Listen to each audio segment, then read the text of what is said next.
வணக்கம், என் பெயர் பிரிஷிதா. நான் டைமென்ஷன்ஸ் தொடக்கப்பள்ளியில் 4ஆம் வகுப்பு படிக்கிறேன். இன்று நான் ஒரு கதை கூற போகிறேன். மதுரை அருகே ஒரு சிறிய கிராமம் இருந்தது. அங்கே விவசாயியின் மகன் ராமுவும் ராஜாவின் மகன் வேலனும் இருந்தார்கள். இருவரும் ஒரே பள்ளியில் படித்தார்கள் மற்றும் ஒரே வயதினர். ராமு எப்பொழுதும் படிப்பில் கவனத்தை செலுத்துவான். அவனிடம் புத்தகங்கள் இல்லைனாலும் அவன் நண்பர்களிடம் கடன் வாங்கி அவன் படித்தான்.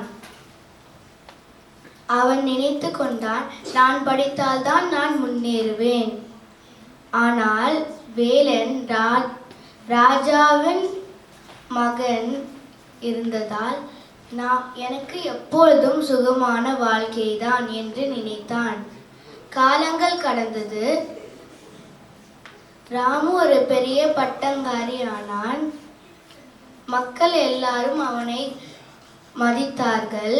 ராஜாவே ஒரு நாள் அவனிடம் ஆலோசனை கேட்கும் நிலை வந்தது. ஆனால்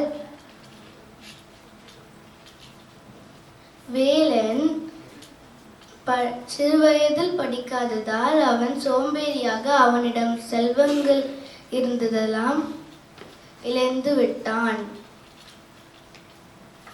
ஒரு நாள் கிராமத்து விழா நடைபெற்றது. ராமு அங்கே வந்திருந்தான். மக்கள் எல்லாரும் அவனை வரவேற்றனர். ஆனால் வேலன் ஒரு ஓரத்தில் நின்று கொண்டிருந்தான்.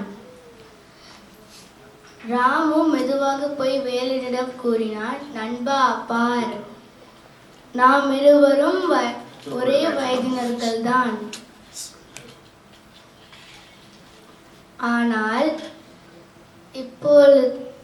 இப்பொழுது மக்கள் எல்லாரும் என்னை மதிக்கிறார்கள், உன்னை மறந்து விட்டார்கள். இதைதான் திருவள்ளுவர் கூறினார், பிறப்போக்கும் எல்லாம் உயிர்க்கும் சிறப்போவா செய்தொழில் வேற்றுமையான். அதன் பாடம்,